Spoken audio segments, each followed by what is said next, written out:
Hello everyone, Zoe is here with another video and another guest.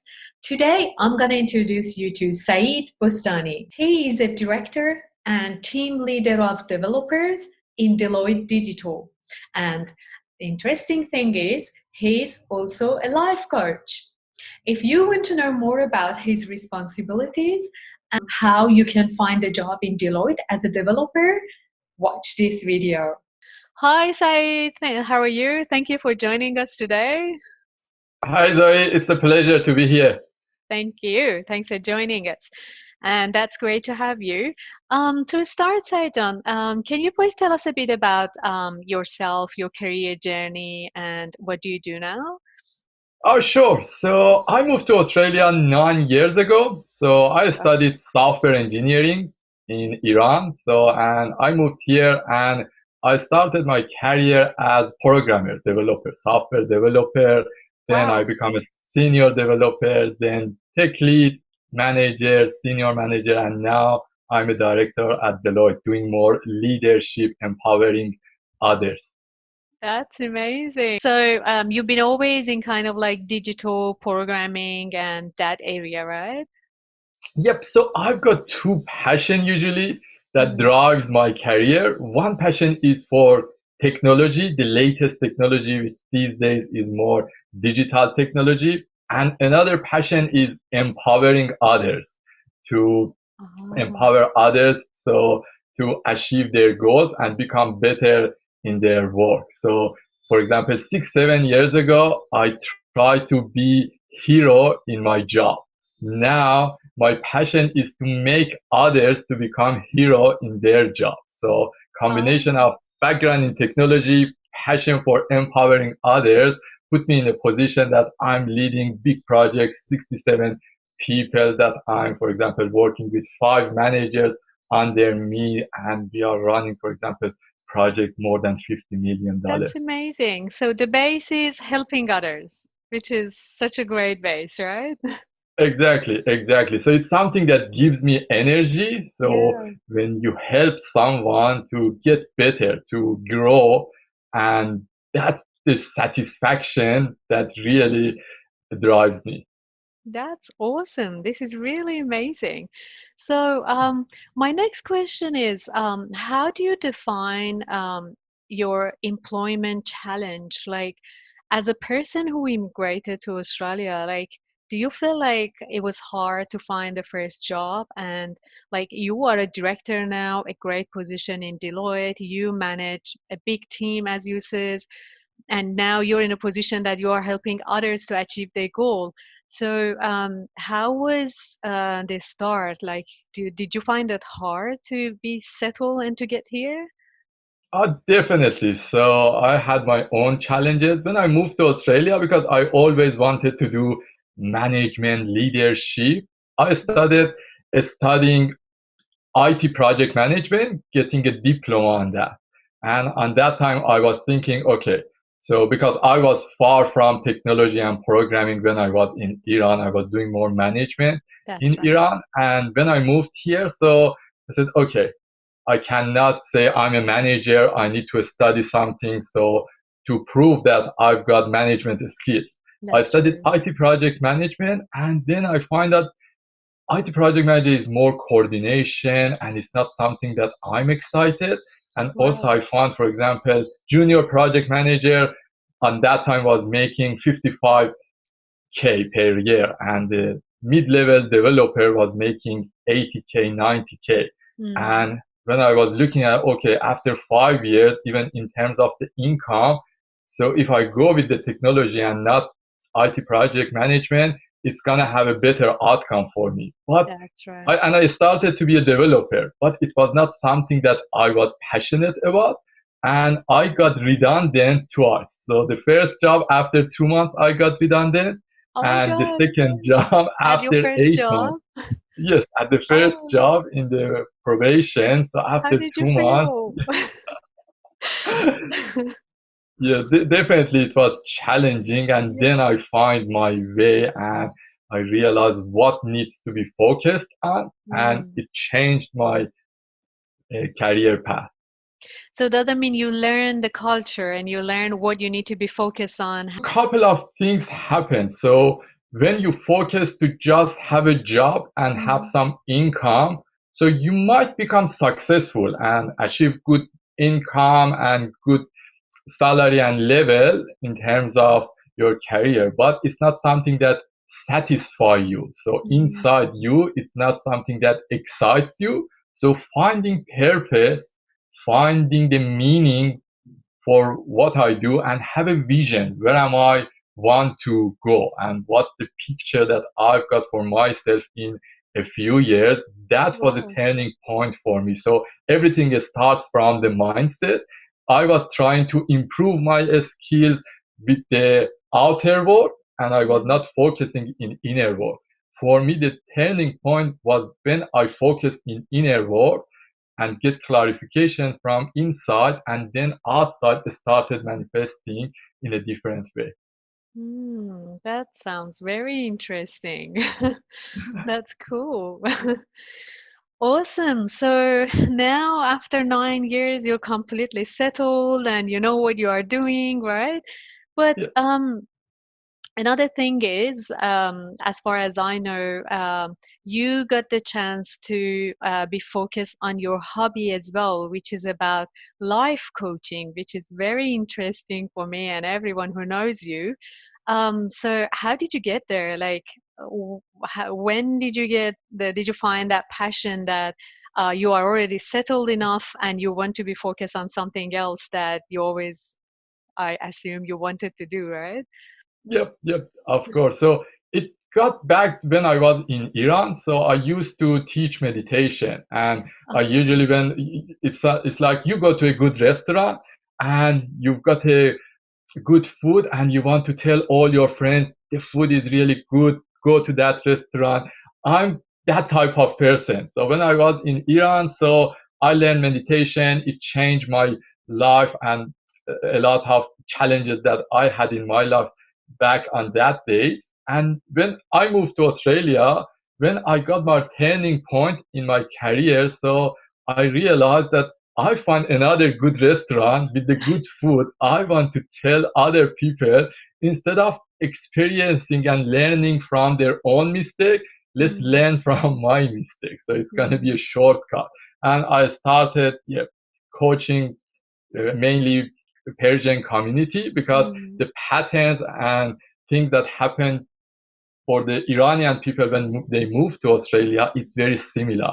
So That's it's not true. something that you find, oh, no, each person is different. The patterns are similar. And yeah, Mm. I, as a passion for empowering others, so it's really satisfying me to, yeah, empower others, especially Persian community in Australia. This is amazing. Well done. And I'm sure it's very helpful, especially for those who just come over to Australia. They have no idea what they're going to do. They are so confused about their career path. And yeah, it's definitely very helpful to just know how they can find the right career path for themselves, right? Exactly. It's similar to what you are doing, Zoe That's John. true. So I Yeah. really appreciate that, the time and effort that you put. I'm sure when I move to Australia, if there are people like you putting these videos, interviewing people, Oh. would be very useful. So I reckon you've got that type of passion as well. That, Exactly yes, that's right. Yeah. amazing. Yeah, Well done. exactly right. That's what I love as well. And like as my next question as well, like if we can add another kind of like valuable information for those who already been graduated from university and they are looking for the job, or those who immigrated to Australia, like they are so confused about like, of course, their career path and finding job and like they are getting ready to kind of like for job interviews. So if you want to interview one of them to kind of like hire them for your team in Deloitte, um, what is your tip and advice for them? Like, which part is more important for you to be test? Like, do you test only the technical knowledge, or you only care about their passion and interest to just make sure they are the right person for the position? Like which element is more crucial for you? Yep, good question. So let's see how they can find their path. So what's the framework that they can use to find their path? Usually when you want to start a new career or find the career which is best for you, we look at three factors. And first one is what you love. So do you love finance? Do you love construction? Do you like to work with people? No, you want to have your quiet time and do more office work. So are you good with numbers? Do you like technology? Do you like healthcare? So what you really like, that's one category, one factor. And another one is which skills do you have? What are you good at? For example, I like painting. I really like painting, but I cannot draw. I can put a lot of effort, but it's not my talent, right? But I Oh. really like to draw, but I don't have the skills. So this one is very important to see what skills do you have. Do you have Exactly right. high level of judgment? Do you have the caring skills? And is it your talent? Then when you identify that, so it's the second factor. The third one is what world needs, what is needed in the market. So I might say, okay, I like to draw, paint a specific type of painting and sell that. But does the market need that? Anyone requires that or not? So when you list these three, whatever is overlapping between these three has the highest chance for you to be successful in your career. So it's important that everyone does that in this type of framework to find what is best for them. Because some people, oh, I really like this, want to this, that, but the market is not needing that. And especially looking at the future, is it going to be on demand or no? So when they find that, I reckon that would be the starting point for their career. That's amazing. That's such a great advice. So the first thing is interest. They need to make sure they really like that. The second Mhm. thing is they have to have a skill for that. And the third thing is it should be in demand in actually in Australia, right? In the market. Exactly. You can imagine that three circles Yeah, that they are overlapping in the middle. that's So true. if you Yeah. list and see what is in the middle, which is covering in these three, has the Mm-hmm. highest chance for you to Mm-hmm. become successful.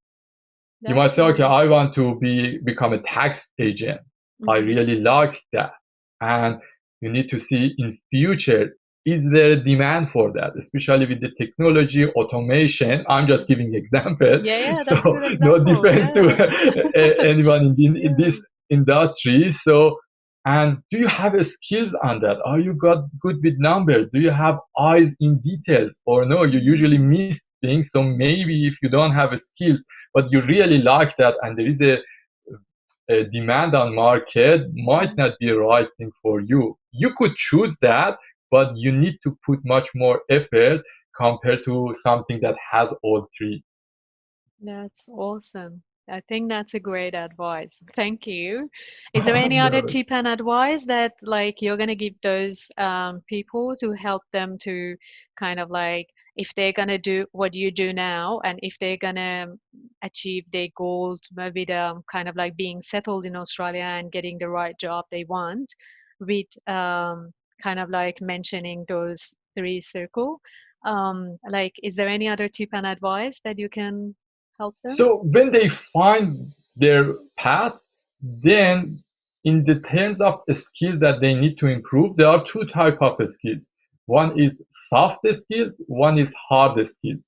Hard skills, it's something in your expertise. For example, if you are in technology, all the technology that you work. If you are in finance, all the methods, techniques, and technology tools that you are using, that would be in category of your hard skills. There is another one, which is the soft skills. So 10 years ago, the focus was on hard skills. But now the focus is in soft skills. Soft skills is like, for example, creativity, Mm, critical thinking. For mm, example, would be innovation. negotiations, Mm, emotional intelligence. people management, coordination, that type of skills, it's something that it's getting more and more attention. And if you want to grow and get more senior position, so by the time that you got your hard skills in a good level, you need to focus on your soft skills, because soft skills is the life changer. It's the one that put you in the management positions, in the leadership uh, positions, and in terms of income and satisfaction, it's different to someone which is just doing something specific as a expertise. Yeah, and another point that I want to highlight is looking at future, what are the skills that are on demand? For example, when we were in 2010, 10 years ago, you look at what are the skills that they are on demand in a few years, maybe 2013, 14, or 15. And on that time, you see skills like, for example, even computer skills, working with Outlook, Excel, it was something that was on demand. And even people coordination was on demand. 2020, if you look at the demand on the skills, especially soft skills, now it's more on creativity. It's more on complex problem solving. So, and for example, emotional intelligence. And when we go for 2025, we see the order is changing. And number one is complex problem solving, because what's happening in the world, technology is coming, automation is coming, bots are coming, that they are, whatever it's easy to do and repeatable, so they are doing that. They are saying by 2025, about 50% of jobs that exist today, they don't exist. It's not very far. It's just 5 years from now. Wow. So I recommend that they don't bank and invest on something which is in danger. For example, call center, whatever can be replaced with the machine, it's high likely to be replaced. So it's very important, because we are living in a world that is changing very, very fast. That's cool. Yep, that's a great advice, that they have to get closer to STEM jobs and whatever is kind of like more close to technical and technology. Yep, exactly. And adaptability to the change, because change is happening in all work environments.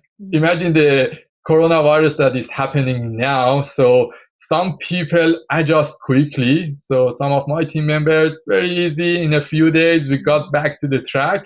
Some people were resistant. Say, oh, it's not going to work. So I don't have enough things. So I need to talk to people. So that change, that mindset of be able to change quickly, it's something that if you've got that skills, it put you in a different position.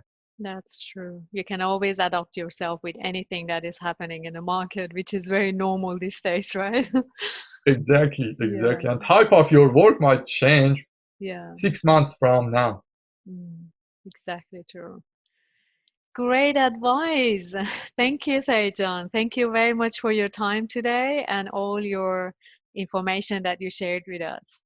My pleasure. Thanks for the beautiful work that you have started with sharing your knowledge, and people that that they can add some value to whoever is keen to get started in Australia or grow their career path. No, that's amazing. Okay guys, if you like the video, please give me a thumbs up and comment below if you have any questions. And don't forget to subscribe me if you want me to produce more videos like this for you. Thank you.